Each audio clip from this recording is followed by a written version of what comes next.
اگلے باب کی طرف آتے ہیں، باب امر نبی صلی اللہ علیہ وسلم الیہود ببیع ارضہم و دمنہم حین اجلاہم۔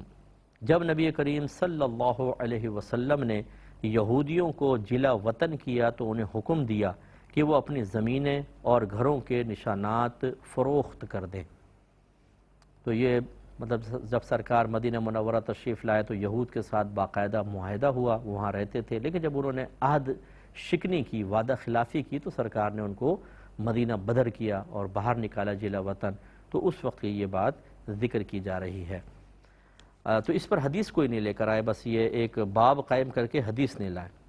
اگلا باب قائم کیا ہے، باب بیع العبید والحیوان بالحیوان نصیعۃ، یعنی غلام کو غلام کے بدلے اور جانور کو جانور کے بدلے ادھار فروخت کرنا، اس کا باب۔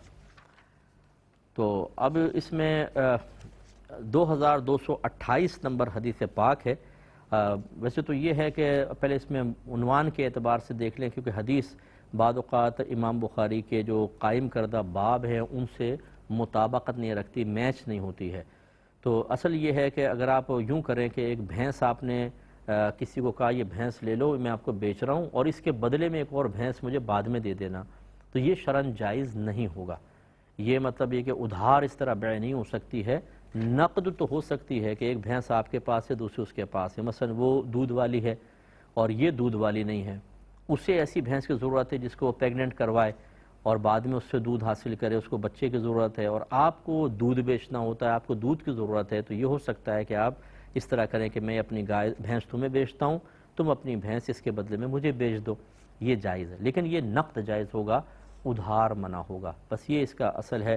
اور اب جو حدیث لائے ہیں وہ یہ ہیں کہ حضرت انس بن مالک رضی اللہ تعالی عنہ نے بیان کیا کہ قیدیوں میں حضرت صفیہ رضی اللہ تعالی عنہ تھیں، جو حضرت دحیہ کلبی رضی اللہ تعالیٰ عنہ کو دی گئی تھیں۔ پھر وہ نبی کریم صلی اللہ علیہ وسلم کے پاس آ گئیں، یعنی جب سرکار صلی اللہ علیہ وسلم نے خیبر پر حملہ فرمایا تھا تو یہ بڑے خاندان کی تھی، بی بی صفیہ رضی اللہ تعالی عنہا، تو یہ ہوتا یہ تھا جو خواتین ہوتی تھیں انہیں تقسیم کیا جاتا تھا، وہ باندیاں ہو جاتی تھیں، کنیزیں بن جاتی تھیں اور ان کو تقسیم کرتے تھے۔ تو بی بی صفیہ رضی اللہ تعالیٰ عنہ حضرت دحیہ کلبی رضی اللہ تعالیٰ عنہ کو دی گئی۔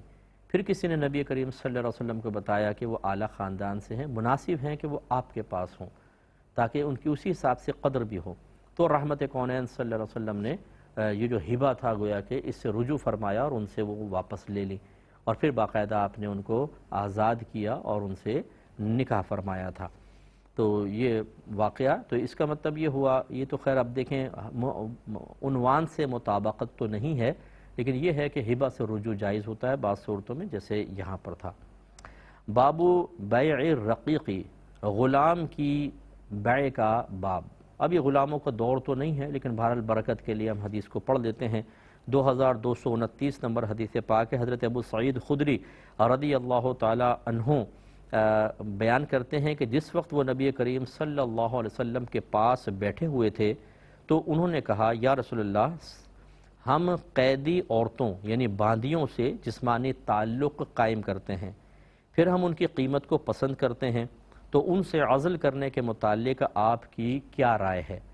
آپ نے پوچھا، کیا تم ایسا کرتے ہو؟ اگر تم ایسا نہ کرو تو تم پر کوئی حرج نہیں ہے، کیونکہ جس روح کے نکلنے کے متعلق اللہ نے لکھ دیا ہے وہ نکل کر رہے گی۔ اب پہلے اس کو سمجھ لیجئے کہ اگر جیسے کوئی کنیز پہلے دور میں ہوتا تھا، حملہ کیا، عورتیں قبضے میں آ گئی ہیں، تو وہ شرعی لحاظ سے کنیز بنتی تھیں، وہ مجاہدین میں تقسیم ہوتی تھیں یا جو امیر ہوتے تھے ان کو ملتی تھیں، اور شرعی لحاظ سے وہ آقا اور وہ ان کی باندی کہلاتی تھیں، کنیز کہلاتی تھیں، اور آقا اپنی کنیز سے نکاح نہیں کر سکتا۔ شریعت نے اجازت دی تھی بغیر نکاح کے ان سے جسمانی تعلق قائم ہوگا تو بالکل جائز اور طیب ہے، اور جو بچہ پیدا ہوگا اس کا نسب باپ سے ثابت ہوگا۔ پہلے اس کو ذہن کو کلیئر کر لیجئے کہ شریعت نے ہمیں تمام چیزیں سمجھائی ہیں۔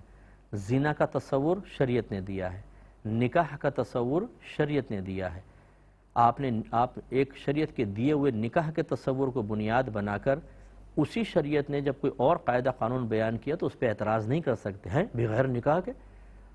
بھائی آزاد عورت سے نکاح کو لازم کیا اور کنیز یا باندی سے بغیر نکاح کے تعلق کو اللہ نے جائز قرار دیا، تو آپ کون ہوتے ہیں یہ کنیز یہ کہنے والے؟ دیکھیں آدم علیہ السلام اور بی بی حوا یہی ایک جوڑا تھا نا کائنات میں. پہلے حضرت آدم علیہ السلام پیدا ہوئے، آپ کی ٹیڑھی پسلی سے بی بی حوا رضی اللہ تعالیٰ عنہ کو پیدا کیا، پھر ان کی اولاد کا آپس میں نکاح ہوا. کیا بظاہر یہ بھائی بہنوں کا نکاح نہیں ہے؟ لیکن یہ اللہ تعالیٰ کا حکم تھا.